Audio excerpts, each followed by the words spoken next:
आज का हमारा टॉपिक है प्रेशर वेसल्स। तो प्रेशर वेसल्स में आज हम देखने वाले हैं thin spherical and cylindrical pressure vessels, और हम देखेंगे इसमें किस किस टाइप की स्ट्रेसेस एक्ट करती है। जो स्ट्रेसेस के नाम यहाँ पे लिखे हुए हैं, हुप स्ट्रेस या सर्कमफ्रेंशियल स्ट्रेस, और लॉन्गिट्यूडनल स्ट्रेस या एक्सियल स्ट्रेस। तो इस वीडियो में आप देखने वाले हैं कि प्रेशर वेसल्स और खास तौर से थिन प्रेशर वेसल्स, और वो भी कितने टाइप के, दो टाइप के, spherical and cylindrical thin pressure vessels, और इन पे कौन कौन सी स्ट्रेसेस एक्ट करती है, कैसे कैसे करती है, किस किस प्रकार की करती है, पूरा हम देखेंगे इस वीडियो में। प्रेशर वेसल का मतलब होता है ऐसा वेसल या ऐसा कंटेनर जिसमें कोई फ्लूइड, चाहे वो लिक्विड हो या गैस हो, प्रेशराइज्ड वे में भरी हो। मतलब वो जो फ्लूइड या गैस है, जो लिक्विड या जो गैस है आपका, वो उस प्रेशर वेसल पे क्या लगाए, एक अंदर से बाहर की तरफ प्रेशर लगाए। ऐसे कंटेनर्स को, ऐसे वेसल्स को बोला जाता है प्रेशर वेसल्स। और आज की इस क्लास में हम दो टाइप के प्रेशर वेसल्स पढ़ने वाले हैं। देखिए, कुछ कॉमन एग्जांपल मैं आपको बता रहा हूँ। सबसे पहले तो आप साइकिल में, आपकी गाड़ी में, मोटरसाइकिल में हवा भराने जब आप साइकिल वाले के यहाँ जाते हैं तो उसके पास एक सिलेंड्रिकल प्रेशर वेसल होता है, उसमें एयर भरी होती है, जो हवा होती है ना आपकी, या फिर नाइट्रोजन भरी होती है।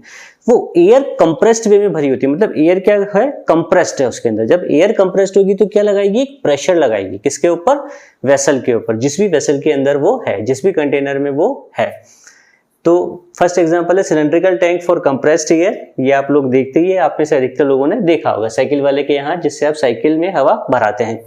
और दूसरा जैसे कि घरों में है एलपीजी का सिलेंडर आपका। और तीसरा जो सबसे इंपॉर्टेंट एग्जांपल है वो है इन्फ्लेटेड बलून। एक एग्जांपल और ले लीजिए, that is LPG cylinders in our home.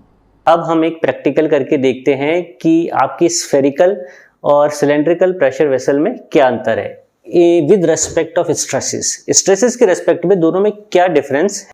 तो देखिए, अब एक ये बलून है, इसको मैं इसके अंदर में हवा डाल के इसको फुला रहा हूँ। अभी बलून पे जो प्रेशर लग रहा है वो चारों तरफ से एक समान लग रहा है, इसलिए जो बलून फूल रहा है वो चारों तरफ से एक समान रूप से फूल रहा है। आप इसे एक स्फेरिकल बलून मान सकते हैं थोड़ी देर के लिए, ठीक है। तो देखिए, ये इस पे जो प्रेशर लग रहा है, इसकी वॉल्स पे जो प्रेशर लग रहा है, तो आप इसको बोल सकते हैं कि कुछ इस टाइप से इसकी वॉल्स पे प्रेशर लग रहा है चारों तरफ से। इस प्रेशर के कारण ये जो मैंने अंदर एयर भरी, जो अंदर कंप्रेस्ड एयर भरी, मतलब एक्स्ट्रा में एयर भरी बाहर की तुलना में, जो अंदर क्या है कंप्रेस्ड एयर, वो क्या कर रही है, इस पे प्रेशर लगा रही है। प्रेशर लगा रही है, कैसा लगा रही होगी, इसकी सरफेस पे प्रेशर कुछ कुछ इस टाइप से प्रेशर लगा रही है, तभी तो ये फूल के बड़ा हुआ। पहले क्या था, छोटा था, अब फूल के क्या हो गया, बड़ा हो गया। मतलब इस टाइप से कुछ स्ट्रेसेस इस पे एक्ट कर रही है। ये आपके समझ में आया। अब हम देखते हैं कि सिलेंड्रिकल जो बलून है उसमें और इसमें क्या डिफरेंस है। ये सिलेंड्रिकल बलून में तो ये किस तरीके से देखिए बड़ा है। इसमें क्या हो रहा है, इसकी जो मोटाई है, डायमीटर, वो भी बड़ा है, साथ में इसकी लंबाई भी बड़ी है। तो कहने का मतलब कि इसमें भी जैसे कि आपके स्फेरिकल में लग रहा था, दो टाइप की स्ट्रेसेस लग रही थी। या स्ट्रेस एलिमेंट बना दूं या मैं डायरेक्ट आपको बताऊं तो इसमें दो स्ट्रेसेस लग रही है ना, ऐसे और ऐसे। देख पा रहे हैं आप लोग, देखिए, देख पा रहे हैं। जैसे कि मैंने आपको बलून के केस में भी बताया था, तो दो टाइप की स्ट्रेसेस यहाँ पर एक्ट कर रही है। इस वाली डायरेक्शन में जो स्ट्रेस है, इसको मैं बोल देता हूँ सिग्मा 1। इस स्ट्रेस के कारण, इस प्रेशर के कारण ये ऐसे मोटा हुआ है। साथ में इस वाली डायरेक्शन में जो स्ट्रेस लग रही थी, उसको अपन बोल देते हैं सिग्मा 2। चूंकि ये एक समान नहीं है, हमारे बलून जो इससे पहले मैंने स्फेरिकल बलून आपको फुला के दिखाया था, उसमें दोनों बराबर थी, दोनों स्ट्रेस बराबर थी, क्योंकि उसमें सिमेट्री थी। लेकिन इसमें सिमेट्री नहीं है। इसकी शेप देखिए, ऐसे अलग है और ऐसे अलग है। तो इस टाइप से जो इस पे स्ट्रेसेस एक्ट करेगी वो अलग अलग एक्ट करेगी। मतलब इस वाली डायरेक्शन में स्ट्रेस और इस वाली डायरेक्शन में स्ट्रेस की वैल्यू क्या होगी, अलग अलग होगी। किसमें, सिलेंड्रिकल बलून में या सिलेंड्रिकल प्रेशर वेसल्स में। तो इस टाइप से आप जान सकते हैं कि इस टाइप से कुछ स्ट्रेसेस एक्ट कर रही है, जैसे कि स्फेरिकल बलून में हमने देखा और अब हमने सिलेंड्रिकल बलून में देखा। तो thin, spherical and cylindrical vessels. तो थिन किसे बोला जाएगा, थिन उसे बोला जाएगा जिसका R/T रेशो 10 से ज्यादा हो। ऐसे सिलेंड्रिकल और स्फेरिकल प्रेशर वेसल्स को बोला जाएगा थिन, जिसकी रेडियस और जिनकी सरफेस की थिकनेस का रेशो 10 से ज्यादा हो। इनको बोला जाएगा थिन, मतलब पतले। दूसरी कंडीशन है आपकी इंटरनल प्रेशर एक्सटर्नल प्रेशर से क्या होना चाहिए, ज़्यादा होना चाहिए। जैसे कि आप साइकिल में हवा भराने जाते हैं तो जो भी आपका उसका सिलेंड्रिकल वेसल है जिसमें हवा भरी रहती है, जिसमें से पाइप निकाल के वो आपके टायर में हवा भरता है, तो उसमें कंप्रेस्ड एयर होती है, मतलब उसका प्रेशर बाहर वाले एटमॉस्फेरिक प्रेशर से क्या होता है, ज़्यादा होता है। जैसे कि मान लीजिए ये आपका वेसल है, तो इसके अंदर जो भी आपका लिक्विड गैस कुछ भी भरा है, इसका प्रेशर, ये जो P प्रेशर है, ये P एटमॉस्फेरिक प्रेशर से क्या होना चाहिए, हमेशा ज़्यादा होना चाहिए, तभी ये क्या कहलाएगा, आपका प्रेशर वेसल्स कहलाएगा। तभी ये सारी स्टडीज जो हम पढ़ रहे हैं इन दो कंडीशन के फुलफिल होने पर ही लागू होगी। ये कुछ ऐसा सबमरीन के केसेस में भी होता है, जब सबमरीन नीचे जाती है, पानी के अंदर जाती है, ओशन में नीचे की तरफ जाती है, तो पानी का बहुत ज़्यादा प्रेशर सबमरीन पे एक्ट होता है। तो यदि सबमरीन का इंटरनल प्रेशर, जिसको हम यहाँ पे P से शो कर रहे हैं, यदि वो किसी भी कारण से, उसका कोई भी रीज़न हो सकता है, किसी भी कारण से पानी के प्रेशर से क्या हो जाए, कम हो जाए, यदि जो आपका इंटरनल प्रेशर है पानी के प्रेशर से क्या हो जाए, कम हो जाए, तो ये क्या हो जाएगा, पानी के प्रेशर के कारण पूरा का पूरा कोलैप्स हो जाएगा, मतलब पानी इसको एक तरीके से दबा देगा, पिचका देगा, और इसके अंदर के जो भी लोग होंगे उनकी जान को भी नुकसान हो सकता है। ऐसा ही कुछ हुआ था कुछ सालों पहले, ओशन गेट कंपनी की एक इसी प्रकार से एक सबमरीन थी जो टूरिस्ट लोगों को पानी के नीचे ले जाके पानी के नीचे के नज़ारे दिखाया करती थी, लेकिन उसमें कुछ ऐसा मटेरियल यूज किया गया था जो धीरे धीरे क्या हो गया था, खराब हो गया था, और पानी के प्रेशर को नहीं झेल पाया, जिस कारण से जो अंदर का प्रेशर था वो क्या हो गया था, डाउन हो गया था, और जो वाटर प्रेशर के कारण वो पूरा वहां पर सबमरीन कोलैप्स हो गया था और कई लोगों की जानें चली गई थी। स्फेरिकल प्रेशर वेसल्स, तो देखिए मान लीजिए कि ये एक स्फेरिकल प्रेशर वेसल है, ये एक बॉल है, स्टम्पर की बॉल है, तो इसको एक बार आप देख लीजिए, ये पूरे तरीके से चारों तरफ से क्या है, इसका शेप स्फेयर है। इसको मैं बीच में से काट के आपको एक बार दिखाता हूँ। ये स्फेरिकल प्रेशर वेसल है, मतलब इसमें कोई ऐसा लिक्विड या अंदर कोई गैस है जो कि किस पे भरी हुई है, एक प्रेशर में, जो कि इसकी सरफेस पे क्या कर रही है, कंटिन्यूअस प्रेशर डाल रही है। इस बॉल को यदि मान लीजिए मैं बीच में से काट दूं तो इसका जो सेक्शन दिखाई देगा कुछ ऐसा दिखाई देगा। ये क्या है, इसकी थिकनेस T, इसकी सरफेस की थिकनेस T आपको दिखाई दे रही है, साथ में इसका एक सेक्शन दिखाई दे रहा है कटा हुआ। तो यहाँ पर एक प्लेन है, देखिए ये प्लेन पर जो भी इंटरनल प्रेशर एक्ट कर रहा है, कैसे एक्ट कर रहा है, इस तरफ, ठीक है, और साथ में जो रेजिस्ट कर रहा है वो रेजिस्ट कर रहा है इसकी ये जो सरफेस है, इसकी ये जो थिकनेस दिखाई दे रही है, इस थिकनेस पे लगने वाली स्ट्रेस। तो इंटरनल प्रेशर कैसे एक्ट कर रहा है, ऐसे अंदर की तरफ, जो मैंने आपको सेक्शन काट के ये वाला सेक्शन उठा के आपको बता रहा हूँ। यहाँ पे एक प्लेन आपको दिख रहा है, उस प्लेन पे इंटरनल प्रेशर कैसे एक्ट कर रहा है, अंदर की तरफ, और इसको रेजिस्ट कौन कर रहा है, इसकी जो सरफेस है, इस सरफेस पे लगने वाली स्ट्रेसेस। इन स्ट्रेसेस को हम बोलते हैं सर्कमफ्रेंशियल या हुप स्ट्रेसेस। अभी मैं बोर्ड पे डायग्राम बना के आपको पूरा ये अच्छे से समझाता हूँ। तो देखिए उसका हमने जो भी मैंने आपको एक स्फेरिकल प्रेशर वेसल का जो कि हमने एक बॉल ली थी उसका सेक्शन काट के बताया था, उसको मैंने यहाँ पे ड्रॉ किया है। तो ये जो रेड वाला ये तो उसकी सरफेस आपको दिख रही है, साथ में जो ब्लू एरोज है वो है इंटरनल प्रेशर। तो इस सेक्शन पे कहीं पर भी आप सेक्शन काटेंगे तो उस सेक्शन के, जैसे ये सेक्शन है आपका, है ना, ये सेक्शन है, तो इसके इस वाली डायरेक्शन में आपका इंटरनल प्रेशर एक्ट करेगा। चाहे आप बॉल में कहीं पर भी सेक्शन काटे, आप ऐसे काटे, ऐसे काटे, ऐसे काटे, तो सेक्शन पे जो इंटरनल प्रेशर एक्ट करेगा वो कुछ इस टाइप से एक्ट करेगा, और उसी सेक्शन पे जो इसको रेजिस्ट करने वाले स्ट्रेसेस जनरेट होगी, इसकी यहाँ सरफेस के अंदर जनरेट होगी। उनको हमने नाम दिया है सिग्मा, जिसको हम क्या बोलते हैं, हुप या सर्कमफ्रेंशियल स्ट्रेसेस। हुप या फिर सर्कमफ्रेंशियल स्ट्रेस किसकी बात कर रहे हैं, स्फेरिकल प्रेशर वेसल की बात कर रहे हैं। अब इसका यदि हम इक्विलिब्रियम देखें, ठीक है, ये इसकी थिकनेस T है, यदि यहाँ पर मैं इसको मार्क करूं, this is it's thickness T, जो आप यहाँ पर देख पा रहे हैं, है ना, और इसकी रेडियस हो जाएगी, ये वाली इसकी हो जाएगी रेडियस R। तो देखिए जो सेक्शन कैसा है, ये सेक्शन है आपका सर्कुलर, तो इस सेक्शन पे टोटल अंदर की तरफ कितना फोर्स हुआ, स्ट्रेस, जो कि कितनी, जो कि किसके बराबर है, इंटरनल प्रेशर के बराबर है। स्मॉल p क्या है यहाँ पर, इंटरनल प्रेशर, ठीक है, इनटू एरिया, जितने एरिया पे ये इंटरनल प्रेशर एक्ट कर रहा है, तो एरिया कितना हो जाएगा आपका, पाई आर स्क्वायर। ठीक है, अब यहाँ पे जो रेडियस है वो इंटरनल रेडियस है। देखिए आप चाहे तो इसको एक, यदि आर एम ये वाला रेडियस इस थिकनेस के मिड पॉइंट तक यदि मैं आपको रेडियस निकालने के लिए बोलूँ, ठीक है, तो आर एम इक्वल टू हो जाएगा आर प्लस थिकनेस बाई 2। अब चूंकि R by T ratio is greater than 10, ठीक है, तो जो आपका आर है is greater than 10 into T, तो जब ये इससे ज्यादा है तो आर एम को आप कितना लिख सकते हैं, आर भी लिख सकते हैं, क्योंकि थिकनेस की वैल्यू क्या है, बहुत कम है, thickness is very very less, क्योंकि टॉपिक ही क्या है, thin spherical and cylindrical pressure vessels. तो आर एम की जगह हम क्या ले रहे हैं, एक मीन रेडियस की जगह हम क्या लेके चल रहे हैं, internal radius of the pressure vessel.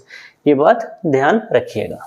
ये तो बात हो गई कि कितना आपका स्ट्रेस लग रहा है, इसको रेजिस्ट कर रहा है आपका ये स्ट्रेस जो कि इसकी सरफेस के अंदर जनरेट हुआ है। स्ट्रेस इनटू एरिया, एरिया कितना हो जाएगा 2 पाई आर, इसका सरकमफेरेंस हो जाएगा इनटू टी, ये क्या हो जाएगा 2 पाई आर इंटू टी। ये जो रेड वाला पोर्शन है उसका टोटल एरिया, तो यहां से यदि आप सिग्मा निकालेंगे पी आर अपॉन 2t,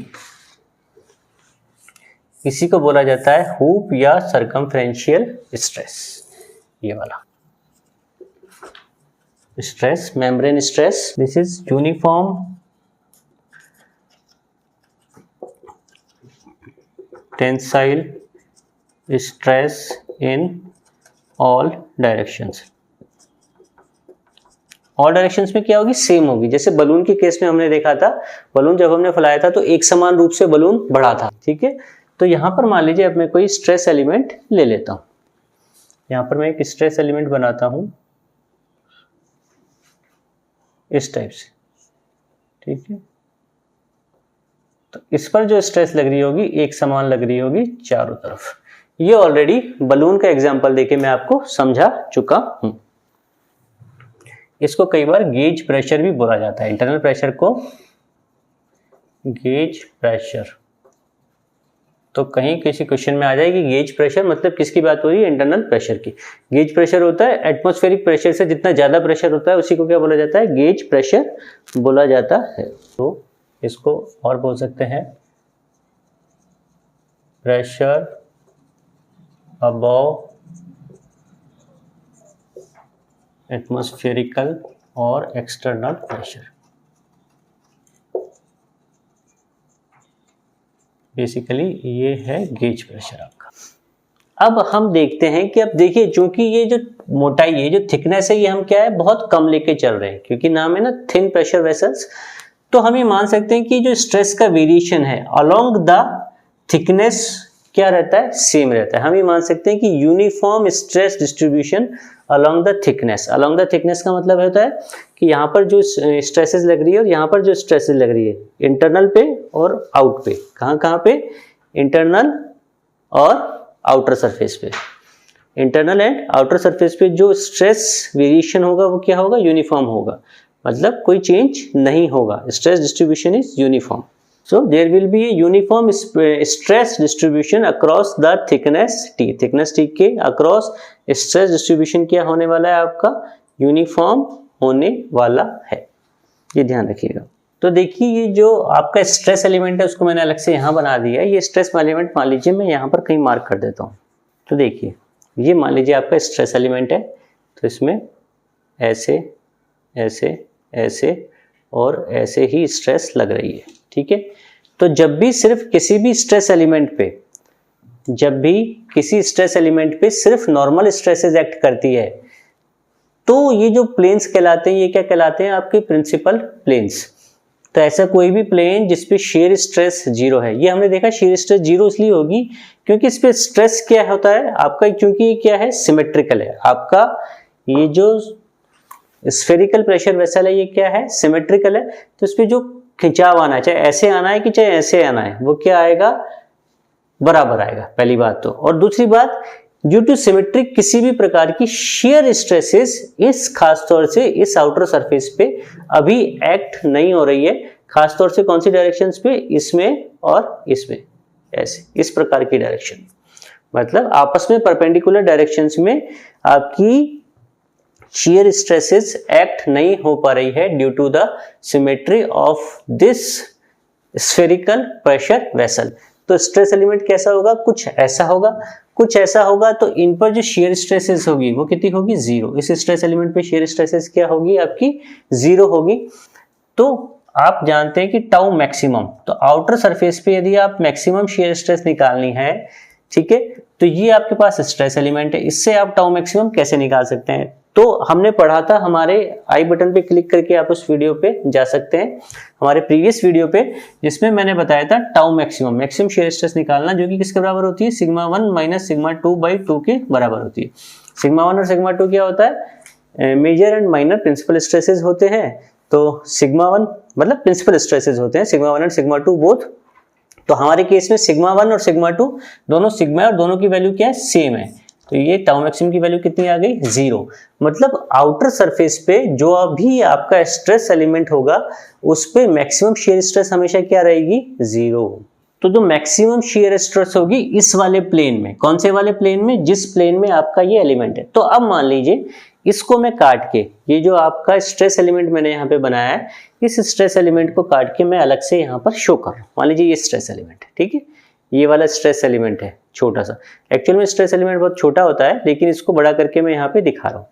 ये जो स्ट्रेस एलिमेंट था, जो कि आपकी स्फेरिकल प्रेशर वेसल के सरफेस पे था, आउटर सरफेस पे था, उसको मैं आपको काट के यदि दिखाऊं तो आउटर सरफेस वाला स्ट्रेस एलिमेंट कुछ ऐसा दिखाई देगा। देखिए कुछ ऐसा दिखाई देगा, देख पा रहे हैं आप लोग, ठीक है। अब इस स्ट्रेस एलिमेंट को और इजी करने के लिए मैं इससे एक बार रिप्लेस कर देता हूं, जिससे आपको इजीली समझ में आए, ठीक है। अब इस स्ट्रेस एलिमेंट पे देखिए सिग्मा सिग्मा सिग्मा और सिग्मा ऐसे एक्ट कर रहा है, ठीक है। तो अब मुझे निकालना है टाउ मैक्सिमम। तो हम जानते हैं, हमारे प्रीवियस वीडियो में आप जाके देख सकते हैं, हमारे प्रीवियस वीडियो जिसकी हेडिंग थी principal stresses and maximum shear stresses, उस वीडियो में जाके आप समझ सकते हैं कि जो आपके मैक्सिमम शेयर स्ट्रेस वाले प्लेन होते हैं वो प्रिंसिपल प्लेन से 45 डिग्री के एंगल पे होते हैं। तो अभी चूंकि इस प्लेन पे, इस प्लेन पे, इस प्लेन पे और इस प्लेन पे सिर्फ सिग्मा लग रहे हैं, क्या लग रहे हैं, सिग्मा। इन प्लेन्स पे सिर्फ और सिर्फ क्या लग रहे हैं, अभी सिग्मा लग रहे हैं। इन प्लेस ये इस वाले प्लेन पे, इस वाले प्लेन पे, इस वाले प्लेन पे और इस वाले प्लेन पे सिर्फ क्या स्ट्रेसेस एक्ट हो रही है, सिग्मा। मतलब क्या एक्ट हो रही है, नॉर्मल स्ट्रेसेस। तो ये वाले प्लेन क्या कहलाएंगे, आपके प्रिंसिपल प्लेन्स कहलाएंगे। और इन प्लेन से 45 डिग्री एंगल पे आपकी क्या होती है, मैक्सिमम शेयर स्ट्रेस होती है। तो इसको यदि मैं 45 डिग्री रोटेट कर दूं, कितना, 45 डिग्री, मैंने कितना डिग्री रोटेट कर दिया है इसको, 45 डिग्री। देखिए पहले ऐसे था, अब कितना डिग्री रोटेट कर दिया मैंने, 45 डिग्री। तो अब ये जो प्लेन्स आएंगे, ये प्लेन होते हैं मैक्सिमम शेयर स्ट्रेस वाले प्लेन। तो इन पे जो शेयर स्ट्रेस लगती है वो क्या होती है, मैक्सिमम। उसका फॉर्मूला क्या होता है, सिग्मा 1 माइनस सिग्मा 2 बाई 2। क्योंकि सिग्मा 1 और सिग्मा 2 दोनों सिग्मा ही है, तो sigma minus sigma upon 2 equal to क्या आ जाएगा, आपका 0 आ जाएगा। तो इस प्रकार से यदि इस स्ट्रेस एलिमेंट को यदि मैं ऐसे z के अलोंग, किसके अलोंग, z एक्सिस के अलोंग, ये वाला एक्सिस कौन सा है आपका, z है, ये वाला एक्सिस कौन सा है, x है, और ये वाला एक्सिस कौन सा है आपका, y है। तो किसके अलोंग, z। कौन सा एक्सिस है, देखिए ये मार्कर की डायरेक्शन में आपका कौन सा एक्सिस है, z। तो इसको 45 डिग्री z के अलोंग यदि मैं रोटेट कर दूं, मतलब जो सिग्मा वाले प्लेन्स में जिसमें सिग्मास लग रहे हैं ऊपर और हॉरिजॉन्टल वर्टिकल वाले सिग्मा लग रहे हैं, उसी प्लेन में मैंने 45 डिग्री क्या कर दिया है, इसको रोटेट कर दिया है। देख पा रहे हैं आप लोग। तो जब मैं रोटेट कर दूं तो ये जो प्लेन अब आ जाएंगे, ये प्लेन होंगे 45 डिग्री रोटेशन के बाद मैक्सिमम शेयर स्ट्रेस वाले प्लेन। तो इन प्लेन्स पे शेयर स्ट्रेस की वैल्यू क्या आ रही है, 0। तो आउटर सरफेस पे जो आपके एलिमेंट है, स्ट्रेस एलिमेंट है, यदि उस स्ट्रेस एलिमेंट को मैं z के अलोंग 45 डिग्री रोटेट कर रहा हूं तो मैक्सिमम शेयर स्ट्रेस मेरी क्या निकल के आ रही है, 0। अभी x और y के अलोंग भी रोटेट करेंगे थोड़ा सा इस वीडियो में बाद में। तो हमारी हुप स्ट्रेस या सर्कमफ्रेंशियल स्ट्रेस निकल गई स्फेरिकल प्रेशर वेसल के लिए। टाउ मैक्सिमम की वैल्यू इन प्लेन, इसके प्लेन के अंदर ही, इसके प्लेन में है ना, इसके प्लेन में यदि इसको रोटेट किया जाए, मतलब इसका प्लेन नहीं हटाया जाए, तो यदि जैसे मान लीजिए कि ये आपका स्ट्रेस एलिमेंट है, इस स्ट्रेस एलिमेंट को ऐसे ही रोटेट कर दूं कुछ, ये देखिए मान लीजिए ये आपका स्ट्रेस एलिमेंट है, इस स्ट्रेस एलिमेंट को कुछ ऐसे यदि मैं रोटेट कर दूं, ये रेड वाला दिख रहा है आपको अलग से, तो देखिए ब्लैक वाले स्ट्रेस एलिमेंट को दिया 45 डिग्री, कितने डिग्री मैंने इसको वर्टिकल से कितना 45 डिग्री, ये जो वर्टिकल है इससे कितना 45 डिग्री यदि मैं रोटेट कर दूं तो कौन सा प्लेन आ जाएगा, ये वाला। मतलब जो मान लीजिए पहले ये था, ठीक है, आपका ये था स्ट्रेस एलिमेंट, या इसको देख लीजिए ऐसे, आपका स्ट्रेस एलिमेंट कैसा था, कुछ ऐसा था, ये ब्लैक वाले की जगह, ब्लैक वाले की जगह स्ट्रेस एलिमेंट था। अब इस पे सिग्मा, देखिए चारों तरफ से क्या एक्ट हो रहे हैं, इधर सिग्मा, नीचे सिग्मा, ऊपर सिग्मा, ये हमने देख लिया बराबर आते हैं। और इसमें यदि इस स्ट्रेस एलिमेंट के लिए, क्योंकि इस पे सिर्फ क्या एक्ट हो रही है आपकी नॉर्मल स्ट्रेसेस, तो सारे प्लेन क्या कहलाएंगे, प्रिंसिपल प्लेन। और प्रिंसिपल प्लेन से 45 डिग्री, मान लीजिए यहाँ पर कहीं क्या होती है, मैक्सिमम शेयर स्ट्रेसेस होती है ना। 45 डिग्री मैंने रोटेट कर दिया, देखिए ये रेड वाले, ये जो रेड वाला है ये ऐसे कुछ रोटेट हो जाएगा, ये ऐसे रोटेट हो गया है। तो इन प्लेन्स पे अब क्या आनी चाहिए, मैक्सिमम शेयर स्ट्रेस। अब लेकिन हमने फॉर्मूले से क्या निकाला है, इसको 0। तो जब तक आप इन प्लेन इसको रोटेट कर रहे हैं तो वैल्यू क्या आ रही है, 0। हमारा जो स्ट्रेस एलिमेंट है उसको और अच्छे से समझाने के लिए अब मैं इसको एक बार रिप्लेस करके आपको बता रहा हूँ। Z के अलोंग रोटेट करेंगे तो ये कुछ इस प्रकार से रोटेट होगा, ठीक है, इस प्रकार से। और जब हम X के अलोंग रोटेट करेंगे, ठीक है, तो ये रोटेट होगा कुछ ऐसे, इस प्रकार से, ऐसे, ठीक है। और जब आप Y के अलोंग रोटेट करेंगे तो ये कैसे रोटेट होगा, कुछ ऐसे, इस प्रकार से। तो इस स्ट्रेस एलिमेंट को आप 3 टाइप से 3D में 3 प्रकार से रोटेट करके टाउ मैक्सिमम की वैल्यू निकाल सकते हैं। एक तो ये जो सिग्मा वाला प्लेन ऐसी में रोटेट करे Z में, तो टाउ मैक्सिमम कितना आता है, 0। एक जब आप जो आपका X एक्सिस है, जो आपका ये वाला एक्सिस है, इसके अलोंग जब आप रोटेट करेंगे तो क्या आएगा, कुछ अलग आएगा। और एक बार ये जो Y एक्सिस है इसके अलोंग रोटेट करेंगे तो कुछ अलग आएगा। तो मैं यहाँ पे लिख देता हूँ टाउ मैक्सिमम Z। ये कब आया है, जब 45 degree rotation of principal planes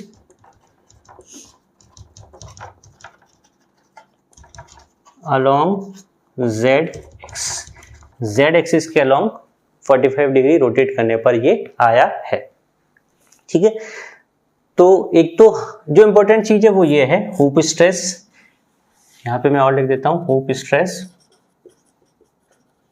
इसको आपको याद रखना है PR/2T in case of spherical pressure vessel. और Z के अलोंग रोटेट करने पर जो टाउ मैक्सिमम आता है वो कितना आता है आपका, 0। मतलब इन प्लेन, इसके प्लेन में, है ना, मैंने बताया था ना आपको। तो देखिए एक स्ट्रेस एलिमेंट है आपका आउटर सरफेस पे और एक स्ट्रेस एलिमेंट है ऐसे आपके इनर सरफेस पे। तो ये जो भी हम बात कर रहे हैं सारे आउटर सरफेस वाले स्ट्रेस एलिमेंट की बात करते हैं। अब 3D में आउटर सरफेस का स्ट्रेस एलिमेंट और इनर सरफेस का स्ट्रेस एलिमेंट बनाते हैं। साथ में हम देखेंगे, जैसे अभी मैंने आपको रोटेट करके बताया, जो ये वाला स्ट्रेस एलिमेंट था जिसपे क्या लग रही थी, सिग्मा लग रही थी, और ये सारी स्ट्रेसेस क्या थी आपकी, प्रिंसिपल स्ट्रेसेस थी। तो इसको जब इन प्लेन आप Z के अलोंग रोटेट करते हैं तो कुछ स्ट्रेस टाउ मैक्सिमम की वैल्यू, मैक्सिमम शेयर स्ट्रेस की वैल्यू क्या निकल के आती है, 0। लेकिन अब हम 3D में आउटर और इनर स्ट्रेस एलिमेंट्स यहाँ पे बनाते हैं और उसमें हम अलग अलग वैल्यूज आपकी निकाल के देखते हैं। किसकी वैल्यूज, शेयर स्ट्रेसेस की वैल्यूज। एक एलिमेंट हम लेके चल रहे हैं आउटर सरफेस वाला जो कि इस तरफ है, और एक एलिमेंट हम लेके चल रहे हैं इनर सरफेस वाला जो कि इस तरफ है। आउटर और इनर में क्या अंतर दिख रहा है आपको, देखिए आउटर में सिग्मा सिग्मा सिग्मा एक्ट कर रहे हैं। जो आउटर आपका, तो यदि मैं आपको बताऊं तो जो आपका मान लीजिए ये आपका आउटर वाला है, ये आपका आउटर वाला स्ट्रेस एलिमेंट है, इस पे जो भी सिग्मा एक्ट हो रही थी वो एक्ट हो रहा है। और ये आपका इनर वाला है, ये वाला जो आपका क्या है, इनर वाला है, ये क्या है, इनर वाला। तो इनर पे भी क्या एक्ट हो रही है, सिग्मा एक्ट हो रही है, क्योंकि स्ट्रेस डिस्ट्रीब्यूशन क्या था, यूनिफॉर्म था। तो जो सिग्मा यहाँ पर लग रहा है वही सिग्मा यहाँ लग रहा है, लेकिन अंदर वाले में एक डिफरेंस है। अंदर वाले में एक डिफरेंस क्या है, इसमें क्या लग रहा है, एक अंदर वाले के अंदर आपका जो स्ट्रेस एलिमेंट है जो उसमें एक इंटरनल प्रेशर P और एक्स्ट्रा एक्ट हो रहा है। तो अब हमको निकालना है टाउ मैक्सिमम। एक बार हम आउटर सरफेस वाले के लिए टाउ मैक्सिमम निकाल के देखते हैं। तो ये जो आउटर सरफेस वाला एलिमेंट था, दोबारा बता देता हूं, ये जो एलिमेंट था जो कि आउटर सरफेस पे था, इसको मैंने निकाल के ये दिखाया आपको। ये निकालने के बाद इसको मैंने रिप्लेस कर दिया इससे, ठीक है। अब ये आपका स्ट्रेस एलिमेंट है, this is your stress element in 3D। तो इस पे sigma sigma sigma sigma act हो रहा है। ये कौन सा एक्सिस है, Z। ये कौन सा एक्सिस है आपका, X। और ये कौन सा एक्सिस है आपका, Y। तो यदि आप z के अलोंग यदि आप इसको रोटेट करेंगे तो 45 डिग्री ऐसे रोटेट होगा, तो टाउ मैक्सिमम आप निकाले, टाउ मैक्सिमम जब z के अलोंग रोटेट करेंगे तो ये आ जाएगा sigma 1 minus sigma 2 by 2। Sigma 1 और सिग्मा 2 दोनों की वैल्यू सिग्मा है, दोनों का नेचर भी सेम है, टेंसाइल है, तो दोनों sigma minus sigma by 2 equal to क्या करके आएगी 0। जब आप इस स्ट्रेस एलिमेंट को z के अलोंग रोटेट करते हैं, ठीक है। अब हम इस स्ट्रेस एलिमेंट को रोटेट करते हैं x एक्सिस के अलोंग। x एक्सिस कौन सा है, ये वाला एक्सिस है। अब x के अलोंग यदि मैं रोटेट करूं तो x के अलोंग, x चूंकि ये वाला है ना, तो यदि x के अलोंग मैं इसको रोटेट करूंगा तो कैसे रोटेट होगा, ऐसे, ठीक है। तो x के अलोंग ये रोटेट कैसे हो रहा है, कुछ ऐसे हो रहा है ना। सिग्मा 1 यहाँ लग रहा है, ठीक है, या सिग्मा इधर लग रहा है, सिग्मा इधर लग रहा है आपका। तो जब हम z के अलोंग रोटेट कर रहे थे ऐसे, है ना, तो यहाँ सिग्मा एक्ट हो रहा था, यहाँ एक्ट हो रहा था, यहाँ सिग्मा एक्ट हो रहा था, यहाँ एक्ट हो रहा था। तो हम जब z के अलोंग रोटेट कर रहे थे, और z कौन सा एक्सिस है, ये वाला, तो हमने ये जो डेप्थ थी, ये वाली जो डेप्थ थी, ये वाली जो डेप्थ थी, इसको हमने क्या कर दिया था, यूनिट कर दिया था। तो आप कौन सा फेस देख पा रहे थे, ये वाला, तो ऊपर सिग्मा इधर सिग्मा। अब हम x के अलोंग इसको क्या कर रहे हैं, रोटेट कर रहे हैं, ठीक है। x के अलोंग कैसे रोटेट होगा, ऐसे, ठीक है, या फिर मान लीजिए ऐसे रोटेट हो रहा है। एंटी क्लॉकवाइज यदि हम रोटेट करें तो कैसे रोटेट होगा, कुछ ऐसे रोटेट होगा x के अलोंग। तो अब x के अलोंग, किसके अलोंग, x के अलोंग, x कौन सा एक्सिस है, ये पहले कौन सा हम कर रहे थे, z के अलोंग ऐसे रोटेट कर रहे थे।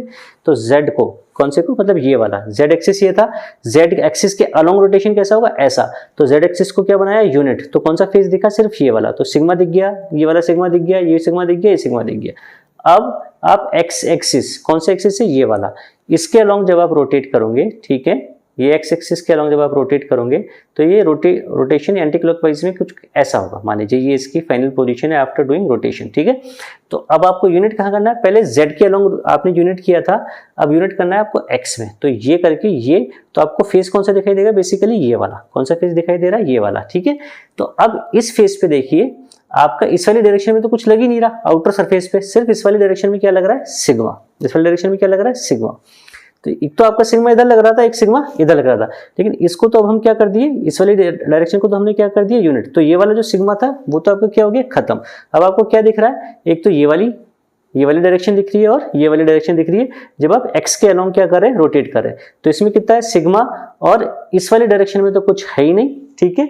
किस वाली डायरेक्शन में था, इसमें था, इसमें तो कुछ है ही नहीं, आउटर सरफेस वाला जो स्ट्रेस एलिमेंट है, तो इसमें सिर्फ क्या लग रहा है, सिग्मा, ठीक है। तो यहाँ पे टाउ मैक्सिमम कितना आ जाएगा, टाउ मैक्सिमम x, मतलब सिग्मा 1 माइनस सिग्मा 2 बाई 2। तो सिग्मा 1 की वैल्यू सिग्मा और सिग्मा 2 की वैल्यू 0, तो ये वैल्यू आ गई सिग्मा बाई 2। सिग्मा की वैल्यू थी अपनी PR अपॉन 2t, तो ये वैल्यू आ जाएगी PR अपॉन 4t। तो ये टाउ मैक्सिमम x की वैल्यू आ गई है जब आपने स्ट्रेस एलिमेंट को x एक्सिस के अलोंग 45 डिग्री रोटेट किया। अब देखते हैं यदि y एक्सिस के अलोंग 45 डिग्री रोटेट करें तो वैल्यू कितनी आएगी। तो मैं यहाँ पे लिख देता हूँ टाउ मैक्सिमम y एक्सिस के अलोंग अब हम इस स्ट्रेस एलिमेंट को एंटी क्लॉकवाइज रोटेट करते हैं। ये आपका है y एक्सिस, वर्टिकल एक्सिस क्या है आपका, y एक्सिस है। तो ये एंटी क्लॉकवाइज रोटेशन कुछ ऐसा होगा। और कौन सी डायरेक्शन खत्म करनी है, ये वाली, मतलब ये वाला जो सिग्मा होगा वो भी पिक्चर में नहीं आएगा। इसको आपने पिचका के मान लीजिए यहाँ पे आप आ गए, ठीक है। तो सिर्फ क्या बचा, इस वाले डायरेक्शन का आपका सिग्मा, यहाँ पे 0, यहाँ पे 0। तो वही वाली बात, इस बार आपकी वैल्यू कितनी आ गई, सेम वही सिग्मा 1 माइनस सिग्मा 2। एक सिग्मा आपका 0 हो रहा है, तो ये भी क्या हो जाएगी वैल्यू, सिग्मा बाई 2 बराबर PR अपॉन 4t। तो टाउ मैक्सिमम की वैल्यू क्या निकल के आई आपकी, PR अपॉन 4t। एक z के अलोंग रोटेट करने पे 0, x और y के अलोंग रोटेट करने पे PR अपॉन 4t। तो टाउ मैक्सिमम यहाँ पे मैं फाइनल वैल्यू यहाँ पे लिख देता हूँ, tau maximum equal to PR upon 4t, ठीक है। जो एब्सोल्यूट वैल्यू आ गई है ना, एब्सोल्यूट मैक्सिमम जो वैल्यू आई वही PR अपॉन 4t। हालांकि z एक्सिस के अलोंग रोटेट करने पे 0 थी, x और y के अलोंग रोटेट करने पे PR अपॉन 4t थी। अब ऐसे ही देखते हैं इंटरनल सरफेस वाला एलिमेंट। तो ये देखिए आपका अब इंटरनल सरफेस वाला एलिमेंट है, वही सिग्मा इधर लग रहा है, सिग्मा इधर लग रहा है, साथ में अंदर की तरफ एक प्रेशर लग रहा है, क्योंकि जो इंटरनल सरफेस पे प्रेशर भी तो एक्ट हो रहा था, तो साथ में एक P प्रेशर अंदर की तरफ भी लग रहा है, ठीक है। तो वो स्ट्रेस एलिमेंट देखिए राइट साइड में आपको दिख रहा है। अब उसी स्ट्रेस एलिमेंट को यदि मैं z के अलॉन्ग रोटेट कर दूं, ठीक है, तो वही सिग्मा दिखाई देगा, क्योंकि ये वाला फेस में नहीं है अभी, जब मैं z के अलॉन्ग काम कर रहा हूँ। जब मैं x के अलॉन्ग रोटेट कर दूं, मतलब ऐसे रोटेट कर दूं, तो मैं कौन सा फेस देख रहा हूँ, ये वाला, ठीक है। x के अलॉन्ग जब आप रोटेट कर रहे हैं तो आपको क्या करना पड़ेगा, 0, तो ये वाला जो सिग्मा है वो हट जाएगा, सिर्फ क्या बचेगा, इधर आपका लगता हुआ p और इधर लगता हुआ सिग्मा, p इधर और सिग्मा इधर, ठीक है, ध्यान रखिएगा। सेकंड केस और थर्ड केस है जब आप इसको y के अलॉन्ग रोटेट कर दे, तो इसको खत्म कर दीजिए, मतलब ये वाला सिग्मा खत्म हो जाएगा, ठीक है। इसको यदि आप ऐसे देखेंगे, ठीक है, इसको आप ऐसे देखेंगे तो ये वाला सिग्मा तो खत्म हो चुका, साथ में ये वाला सिग्मा है, तो ये वाला सिग्मा लगेगा और साथ में क्या एक्ट करेगा, p, ये p लग रहा था ना ऐसे अंदर की तरफ, तो ऐसे कर दूं तो कैसा दिखाई देगा, ये ऐसा दिखाई देगा। समझ पा रहे हैं? तो 1 2 3 तीनों केस देख लेते हैं। When rotated along z axis, ये रोटेटेड टाउ मैक्सिमम z, तो वही आ जाएगा आपका सिग्मा 1 माइनस सिग्मा 2 बाई 2, तो सिग्मा 1 की वैल्यू सिग्मा 2 की value sigma by 2 equal to 0। तो ये वैल्यू आ गई जब z के अलॉन्ग आप क्या कर रहे हैं, रोटेट। तो z के अलॉन्ग चाहे आपका आउटर सरफेस वाला स्ट्रेस एलिमेंट है, चाहे आपका इनर सरफेस वाला स्ट्रेस एलिमेंट है, z के अलॉन्ग उस पर मैक्सिमम शियर स्ट्रेस की वैल्यू कितनी आनी है, 0 आनी है। जब आप x के अलॉन्ग उसको रोटेट करेंगे, टाउ मैक्सिमम x, तो ये आ जाएगा आपका, तो सिग्मा 1 मान लीजिए सिग्मा है और सिग्मा 2 की वैल्यू मान लीजिए p है, तो सिग्मा 2 को हम यहाँ पे माइनस p करके लिख रहे हैं, क्योंकि p जो लग रहा था वो कैसा लग रहा है, यहाँ पे देखिए कंप्रेसिव नेचर का लग रहा है। तो ये क्या हो जाएगा, सिग्मा प्लस p बाई 2, इसकी वैल्यू आ जाएगी। तो हम यहाँ पे निकाले तो sigma by 2 plus p by 2, और सिग्मा बाई 2 की वैल्यू आ जाएगी PR अपॉन 4t, और यहाँ से आप p बाई 2 और इसको लिख सकते हैं। अब देखिए यहाँ पर इसके अंदर यदि ये PR अपॉन टी बहुत ज़्यादा है, हमने देखा ना PR अपॉन टी जो डेफिनेशन थी थिन प्रेशर वेसल्स के लिए, उसमें था R upon T is greater than 10। यदि इसकी वैल्यू 10 से ज़्यादा है तो ये वाला जो टर्म है p बाई 2, उसको आप इसके कंपेरिजन में नेग्लेक्ट कर सकते हैं। तो टाउ मैक्सिमम की वैल्यू आ जाएगी जब x के अलॉन्ग आप रोटेट कर रहे हैं, PR upon 4t after neglecting this term p by 2, ठीक है।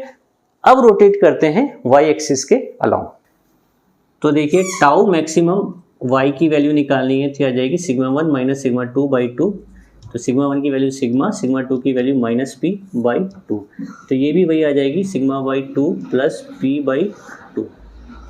तो टाउ मैक्सिमम y भी हमारा क्या निकल के आ जाएगा, टाउ मैक्सिमम y भी आपका आ जाएगा PR अपॉन 4t।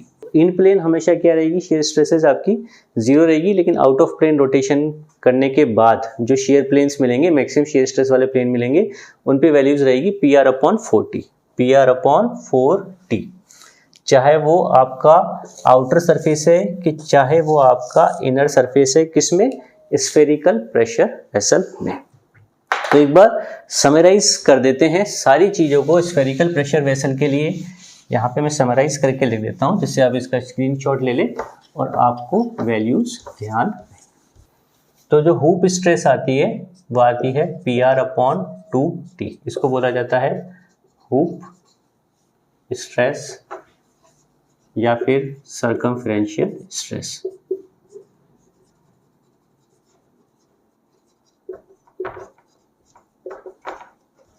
और स्ट्रेस एलिमेंट पे टाउ मैक्सिमम की वैल्यू अलोंग z वो आती है 0, ये ध्यान रखना है। इन प्लेन जो शेयर स्ट्रेस आएगी वो क्या आएगी, आपकी 0 आएगी। आउट ऑफ प्लेन यदि आप रोटेशन करके देखेंगे, चाहे x है कि y एक्सिस के अलोंग, वो वैल्यू आएगी आपकी PR अपॉन 4t, मतलब किसके बराबर, सिग्मा बाई 2 के बराबर। ये रिजल्ट्स ध्यान रखने हैं, ऑब्जेक्टिव्स में पूछे जाएंगे, ऑब्जेक्टिव एग्जाम्स में बहुत ज़रूरी है ये तीनों रिजल्ट्स, ये भी पूछा जाता है, बहुत पूछा जाता है, ध्यान रखिए। जैसा कि हमने हमारे इस लेक्चर की शुरुआत में भी देखा था कि जो स्फेरिकल वेसल्स है उसमें जो मेम्ब्रेन स्ट्रेसेस लगेगी, मतलब जो सरफेस पे स्ट्रेसेस लगेगी वो सेम होगी, मतलब सिग्मा होगी, जो अभी तक हमने देखा। लेकिन एक सिलेंड्रिकल प्रेशर वेसल में ये अलग अलग होगी। एक्सियल या लॉन्गिट्यूडनल डायरेक्शन में हम इसको नाम दे रहे हैं सिग्मा 2, सर्कमफ्रेंशियल डायरेक्शन में हम इसको नाम दे रहे हैं सिग्मा 1। ठीक है, जो सिलेंडर होता है सिलेंडर की शेप के अकॉर्डिंग, जैसे मान लीजिए ये आपका सिलेंडर है, ठीक वाली डायरेक्शन में ये कोई स्ट्रेस एलिमेंट है, ठीक है, स्ट्रेस एलिमेंट होता बहुत छोटा है लेकिन दिखाने के लिए इसको बड़ा बता रहे हैं। इस वाली डायरेक्शन में मान लीजिए सिग्मा 2 है और इस वाली डायरेक्शन में ये वाली कौन सी डायरेक्शन होगी आपकी सर्कमफ्रेंशियल, ये वाली कौन सी डायरेक्शन होगी आपकी लॉन्गिट्यूडनल या एक्सियल डायरेक्शन, इसको बोलेंगे सिग्मा 1। तो ऐसे सिग्मा 1 ऐसे और सिग्मा 2 ऐसे एक्ट कर रही है, ये स्ट्रेसेस हम मान के चल रहे हैं। तो अब हमको सिग्मा 1 और सिग्मा 2 की वैल्यूज निकालनी है, साथ में जैसे लास्ट केस में स्फेरिकल प्रेशर वेसल के केस में हमने टाउ मैक्सिमम निकाला, वैसे ही टाउ मैक्सिमम निकालना। ये भी एक प्रेशर वेसल है, तो इसके अंदर भी जो फ्लूइड्स है, चाहे वो लिक्विड हो वो गैस है, वो एक इंटरनल प्रेशर पी के साथ भरा हुआ है। अब मान लीजिए मैंने दो सेक्शन mn और pq ले लिए, तो सबसे पहले मैं mn पे यदि काट के आपको दिखाऊं, जो सेक्शन होगा वो कैसा दिखाई देगा, कुछ इस प्रकार से आपको दिखाई देगा। मान लीजिए मैं सेक्शन mn ऐसे शो कर रहा हूँ यहाँ से काट के, तो इस पर जो इंटरनल प्रेशर एक्ट होगा वो कुछ इस टाइप से एक्ट हो रहा होगा, है ना। इसको यहाँ से काटा, सामने से देखा तो प्रेशर ऐसे इस वाले प्लेन पे ऐसे एक्ट हो रहा होगा, और इसको अपोज कौन कर रहा होगा, इसको अपोज कर रहा होगा इसकी सरफेस पे जनरेट होने वाली स्ट्रेसेस, ये वाली इस वाली डायरेक्शन की, है ना, इस वाली डायरेक्शन, मतलब कौन इसको अपोज कर रहा है, सिग्मा 2। तो यदि यहाँ से मैं इक्विलिब्रियम चेक करूँ तो जो इंटरनल प्रेशर P था वो एक्ट हो रहा था पाई आर स्क्वायर पे, मीन रेडियस की जगह हम इंटरनल रेडियस ही लेके चलेंगे, इसकी ये क्या है इंटरनल रेडियस r, ठीक है। Pi r square will be equal to sigma 2 into 2 pi r into T. तो यहाँ पे सिग्मा 2 की वैल्यू आ गई आपकी पी आर अपॉन 2t। तो सिग्मा 2 क्या है आपका लॉन्गिट्यूडनल या एक्सियल स्ट्रेस। तो इस प्रकार से लॉन्गिट्यूडनल या एक्सियल स्ट्रेस की वैल्यू निकल के आई सिग्मा 2, जो कि कितनी है पी आर अपॉन 2t। अब हमको सिग्मा 1 की वैल्यू और निकालनी है। तो सिग्मा 1 के लिए मैं क्या करता हूँ, दो सेक्शन लेता हूँ इस बार। पहले हमने mn सेक्शन पर ही निकाला, तो मान लीजिए कि यहाँ पर mn सेक्शन है, यहाँ पे pq सेक्शन है, ये इन दोनों के बीच की दूरी, दोनों सेक्शंस के बीच की दूरी b है, जैसे कि आप अभी सामने देख पा रहे हैं। उसको मैं आपको काट के दिखाता हूँ। तो देखिए जो mn और pq के बीच का पोर्शन होगा वो कुछ ऐसे दिखाई देगा कटा हुआ, और जिसकी विड्थ क्या है b। अब मैं इसको यदि यहाँ से बीच में से और काट के आपको दिखाऊं तो कैसा दिखेगा वो देखिएगा। इसको यदि हम बीच में से काट दें, देखिए कुछ ऐसे। तो देखिए ये काटने के बाद कुछ सेक्शन आपका ऐसा दिखाई दे रहा है। देखिए इस पे एक्चुअल में ऐसे भी स्ट्रेसेस एक्ट कर रही है। ये जो आपका प्लेन है यहाँ पे जो इंटरनल प्रेशर है वो एक्ट करेगा इस वाले प्लेन पे, साथ में जो ये वाला प्लेन है यहाँ पर भी इंटरनल प्रेशर एक्ट करेगा, और इस वाले प्लेन, इस वाले पे, इस वाले पे, इस वाले पे, इन तीनों प्लेन्स पे इंटरनल प्रेशर P एक्ट करेगा। लेकिन चूंकि अब हम निकालने वाले हैं सिग्मा 1, ठीक है, तो सिग्मा 1 के लिए हम सिग्मा 1 कहाँ पे एक्ट होगा, ये जो सरफेस है, ये जो अब इसकी थिकनेस है ना प्रेशर वेसल की, उस पर एक्ट करेगा यहाँ पर, ठीक है। सिग्मा 1 कुछ ऐसे एक्ट करेगा, जो भी इंटरनल प्रेशर अंदर की तरफ लग रहा है उसको अपोज करेगा sigma 1 in this direction, in the circumferential direction, this one, और P ऐसा लगेगा अंदर की तरफ। हालांकि इधर और इधर भी लग रहा है, क्योंकि हम इक्विलिब्रियम इस वाली डायरेक्शन का लेंगे तो हम ये वाला और ये वाला जो stresses internal pressure P act हो रहा है उसको अभी हम हमारे फ्री बॉडी डायग्राम में शो नहीं करेंगे। क्या शो करेंगे, सिर्फ इस वाले प्लेन पे लगने वाला इंटरनल प्रेशर और यहाँ पर लगने वाली आपकी सिग्मा 1 स्ट्रेस, जिसको सर्कमफ्रेंशियल स्ट्रेस या हुप स्ट्रेस भी बोला जाता है। तो देखिए अब ये डायग्राम जो विड्थ B थी, जो कट सेक्शन था आपका कौन सा, ये वाला जो मैंने सेक्शन बताया था, इसको ये चीज यहाँ पर शो कर रही है, ठीक है, 3D के अंदर। तो ये पूरा देख लीजिए आप, इस प्रकार से ये शो हो रहा है। तो यहाँ पर जो इसकी सरफेस है, यहाँ पर सिग्मा 1 एक्ट हो रही है, सिग्मा 1 एक्ट हो रहा है और इंटरनल प्रेशर P एक्ट हो रहा है। हम इस वाली डायरेक्शन का ही इक्विलिब्रियम अभी चेक कर रहे हैं, तो इसलिए हमने यहाँ पर और यहाँ पे लगने वाला इंटरनल प्रेशर अभी शो नहीं किया। तो यदि इक्विलिब्रियम देखा जाए तो देखिए, और इसकी थिकनेस कितनी है, थिकनेस है इसकी T, है ना। यहाँ पर भी इसकी जो थिकनेस थी वो कितनी थी, T ही थी, ठीक है ना, उससे ये पूरा आया था। तो देखिए जो P जो इंटरनल स्ट्रेस एक्ट हो रही है वो एक्ट हो रही है, ये वाली पूरी डिस्टेंस कितनी हो जाएगी आपकी, ये वाली उस प्लेन के अलॉन्ग, मतलब यहाँ पर इस प्लेन पर ये वाली, है ना, तो ये यदि r है तो ये टोटल कितनी हो जाएगी 2r, तो इंटू 2r, ठीक है, इंटू आपकी p, 2r तो ये हो जाएगी 2r, ये पूरा 2r हो गया इंटू b। इस पर इतने एरिया पे क्या एक्ट हो रहा है आपका इंटरनल प्रेशर p, एक रेक्टेंगुलर प्लेन पे, इक्वल टू हो जाएगा सिग्मा 1 इंटू, देखिए b इंटू टी यहाँ, b इंटू टी यहाँ, तो 2b इंटू टी, तो सिग्मा 1 की वैल्यू आ जाएगी आपकी PR अपॉन टी। तो जो आपकी सर्कमफ्रेंशियल या हुप स्ट्रेस की वैल्यू कितनी निकल के आई, PR अपॉन टी। इसको क्या बोला जाता है, हुप और सर्कमफ्रेंशियल स्ट्रेस।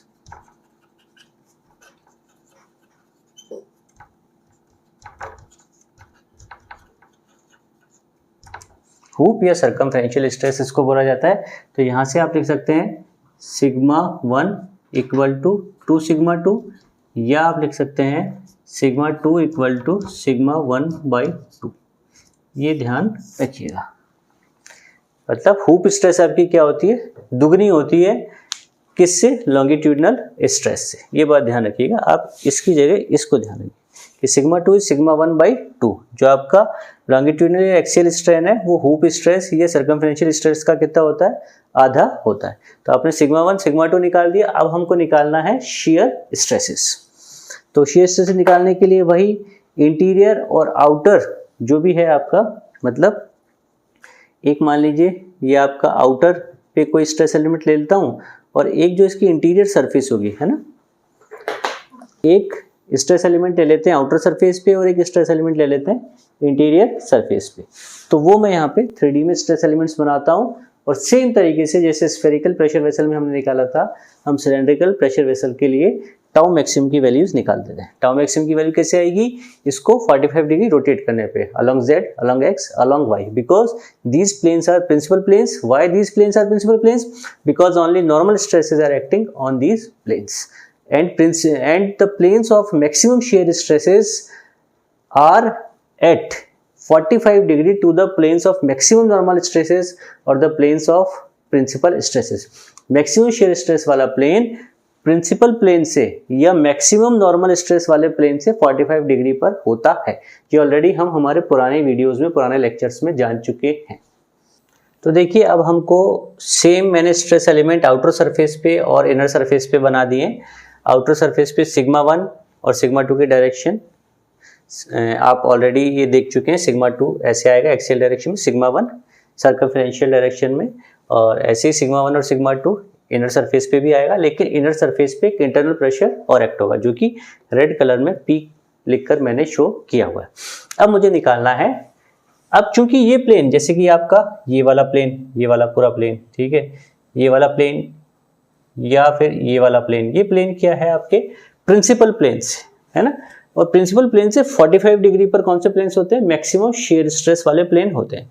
तो अब रोटेट कैसे कैसे कर सकते हैं, 45 डिग्री 3D में इस स्ट्रेस एलिमेंट को आप 3 तरीके से रोटेट कर सकते हैं। Z के अलोंग रोटेट कर सकते हैं, X के अलोंग रोटेट कर सकते हैं, और Y के अलोंग रोटेट कर सकते हैं। कैसे रोटेट कर सकते हैं, एक तो आप मान लीजिए ये आपका स्ट्रेस एलिमेंट है, इसको ऐसे देख लीजिए आप 3D में। एक तो आप Z के अलोंग रोटेट करेंगे ऐसे, ठीक है, एक आप X के अलोंग रोटेट कर सकते हैं ऐसे, ठीक है, और एक आप Y के अलोंग रोटेट कर सकते हैं ऐसे। तो हर बार 45 डिग्री रोटेट करने पे, इस स्ट्रेस एलिमेंट को 45 डिग्री रोटेट करने पे आपको कौन सा स्ट्रेस एलिमेंट मिलेगा, वो स्ट्रेस एलिमेंट मिलेगा जिस पर शेयर स्ट्रेसेस क्या होने चाहिए, मैक्सिमम होनी चाहिए। क्योंकि shear stresses principal maximum shear stress वाले प्लेन प्रिंसिपल प्लेन से 45 डिग्री एंगल पे होते हैं। तो चलिए अब देखते हैं रोटेट करके। आउटर सरफेस वाला स्ट्रेस एलिमेंट देखते हैं। इधर लग रहा है sigma 1 sigma 1 sigma 2 sigma 2। Z के अलोंग रोटेट करेंगे तो कौन सा, ये वाला आपका फेस खत्म हो जाएगा। आप कौन सा फेस देख रहे होंगे, ये वाला, ठीक है। तो आपको क्या दिख रहा है, अभी आपको दिख रहा है यहाँ पर, है ना। आपको खत्म क्या करना है, ये Z खत्म करेंगे तो क्या दिखेगा, ये सिर्फ क्या दिखने वाला है, ये। तो टाउ मैक्सिमम Z मतलब आपने क्या किया, 45 डिग्री एंटी क्लॉकवाइज Z के अलोंग रोटेट किया है, तो आपको कौन सा फेस दिखेगा, ये वाली चीज क्या हो जाएगी, खत्म हो जाएगी, है ना। तो सिग्मा 1 इधर और सिग्मा 2 इधर एक्ट हो रहा है, ठीक है। सिग्मा 1 एक्ट हो रहा है, ये सिग्मा 2 एक्ट हो रहा है, 45 डिग्री रोटेट कर दिया तो कौन सा प्लेन आ जाएगा, मैक्सिमम शेयर स्ट्रेस वाला प्लेन आ जाएगा। तो यहाँ पे मुझे निकालना है, तो सिग्मा 1 माइनस सिग्मा 2 बाई 2। तो सिग्मा 1 की वैल्यू एक बार मैं सिग्मा 1 लिख देता हूँ, sigma 2 equal to sigma 1 by 2 already हम देख चुके हैं, यहाँ पे लिख देता हूँ बाई 2। तो क्या हो जाएगा सिग्मा 1 बाई 4। तो यहाँ पे वैल्यू आ जाएगी सिग्मा 1 की वैल्यू यदि आप डालें तो ये आ जाएगी पी आर अपॉन 4t। तो टाउ मैक्सिमम z की वैल्यू कितनी आ गई, P R upon 4t outer surface वाले एलिमेंट पे। ऐसे यदि मैं x के अलोंग रोटेट करूं टाउ मैक्सिमम x, तो चलिए रोटेट करते हैं। अब ये आपका स्ट्रेस एलिमेंट है, अब मैं इसको रोटेट करने वाला हूँ x के अलोंग, ठीक है। तो x कौन सा एक्सिस है आपका, ये वाला है ना, इसके अलोंग रोटेट करूंगा एंटी क्लॉकवाइज, कैसे रोटेट होगा 45 डिग्री ऐसे। तो अब इसको खा जाइए, ये वाला जो पोर्शन को खा जाइए, तो क्या बचा ये वाला फेस, कौन सा फेस बच रहा है आपके पास, ये वाला, ठीक है, ये वाला फेस बच रहा है। तो अब देखिए यहाँ से आपने आप यहाँ पे क्या लग रहा है सिग्मा 1 सिग्मा 2, यहाँ से यहाँ गए हैं, ठीक है। अब सिग्मा 1 मैंने सिग्मा 2 बाई 2 करना है टाउ मैक्सिमम निकालने के लिए, ठीक है। तो अब अपन कौन सा खा गए, एक्स को खत्म कर दिया, तो कौन सा फेस दिख रहा है ये वाला। तो यहाँ पे क्या लग रहा था आपका सिग्मा 1, ठीक है, और जो सिग्मा 2 है वो खत्म हो जाएगा, क्यों, क्योंकि इसको आपने खत्म कर दिया, तो सिग्मा 2 भी क्या हो जाएगा, खत्म हो जाएगा।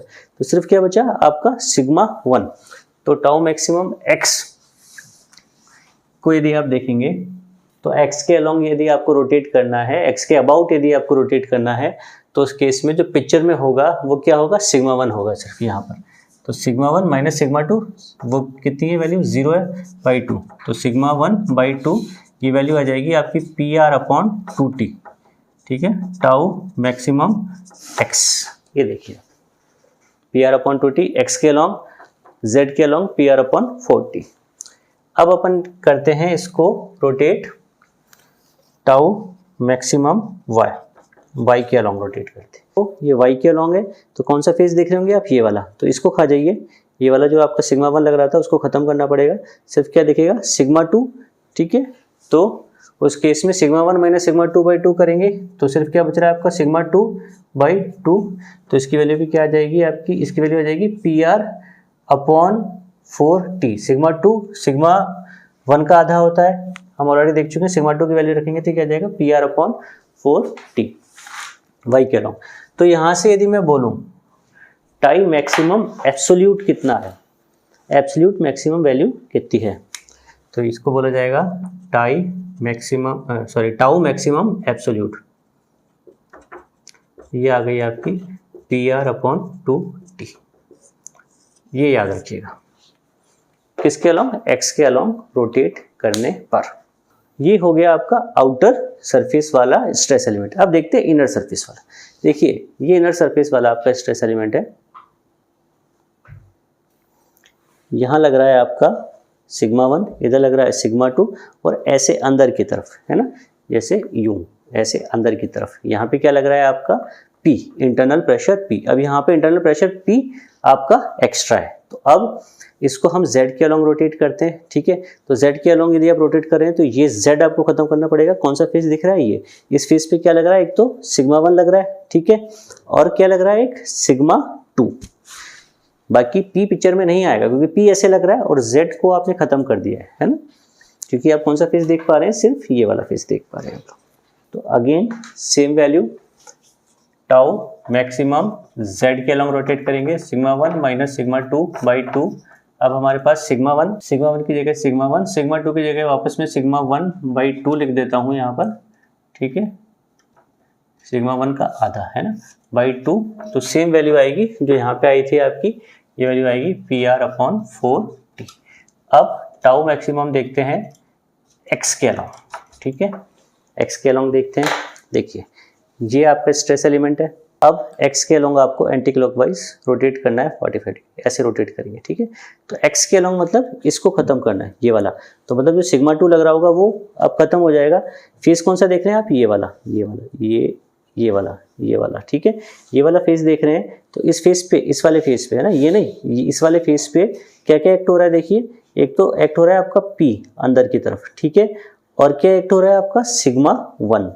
ये जो सिग्मा 2 लग रहा था इस वाली डायरेक्शन में, वो सिग्मा 2 का खेल अब खत्म, क्योंकि इसको आपने खत्म कर दिया। कौन सा फेज देख रहे हो? ये वाला, ठीक है। सिग्मा 1 माइनस सिग्मा 2 बाई 2, तो सिग्मा 1 की जगह इस बार क्या लग रहा है आपका? सिग्मा 1 ही लग रहा है, साथ में सिग्मा 2 आपका एक तो रहा है, एक तो सिग्मा 1 और एक p, और p कैसा है? माइनस सिग्मा 2 की वैल्यू कितनी हो जाएगी इस बार? p हो जाएगी बाई 2, ठीक है, जाएगा sigma 1 by 2 plus p by 2। तो p बाई 2 को हम क्या कर सकते हैं? नेगलेक्ट, जैसे कि स्फेरिकल वाले केस में किया था। तो सिग्मा 1 बाई 2 करूँ तो pr अपॉन 2t इसकी वैल्यू आ जाएगी, टाउ मैक्सिमम जब x के अलोंग आप क्या कर रहे हैं? रोटेट कर रहे हैं। अब करते हैं इसको y के अलोंग रोटेट। तो यही आपका स्ट्रेस एलिमेंट है। अब इसको y के अलोंग कैसे रोटेट होगा? ये कुछ ऐसे रोटेट होगा, है ना। तो y के अलोंग मतलब इसको खा जाओ। अब कौन सा फेस देख रहे हो आप? ये वाला, टॉप वाला, ये वाला, है ना। तो इस वाले में देखो क्या लग रहा है, एक तो ये लग रहा है P, ये लग रहा है ना इंटरनल प्रेशर P, ऐसे अंदर की तरफ, ठीक है, ऐसे इंटरनल प्रेशर P लग रहा है यहाँ पर, इस पर, ठीक है। और क्या एक्ट हो रहा है? सिग्मा 2, सिग्मा 2, सिग्मा 1 का खेल खत्म, क्योंकि ये वाली डायरेक्शन क्या कर दी? खत्म कर दी। कौन सा फेस देख रहे हो? ये वाला देख रहे हो। तो tau maximum y equal to हो जाएगा सिग्मा 1 माइनस सिग्मा 2 बाई 2। ये तो कॉमन फार्मूला है, सिग्मा 1 की जगह अब क्या आ गया हमारा? Sigma 2 minus minus p by 2, तो ये क्या आ गया? Sigma 2 by 2 plus p by 2। p by 2 को क्या किया जा सकता है? नेगलेक्ट किया जा सकता है। तो टाउ मैक्सिमम y की वैल्यू कितनी आ गई एंड में निकल के? Sigma 2 by 2। तो ये वैल्यू आ जाएगी आपकी PR अपॉन 4t। अब मैं इसको स्ट्रेस एलिमेंट को यहाँ पे समराइज करके और लिख देता हूँ, यदि आप लोगों को कंफ्यूजन है। तो tau maximum z, tau maximum x and tau maximum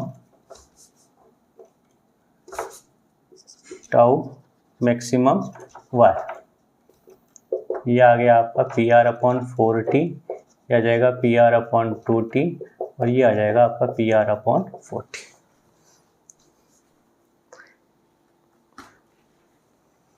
तो एक इनर सरफेस वाले स्ट्रेस एलिमेंट के लिए टाउ मैक्सिमम एब्सोल्यूट मैक्सिमम कितना आ गया आपका? PR upon 2t। तो आउटर और इनर सरफेस के लिए एब्सोल्यूट मैक्सिमम शेयर स्ट्रेस की वैल्यू कितनी निकल के आई है? PR upon 2t।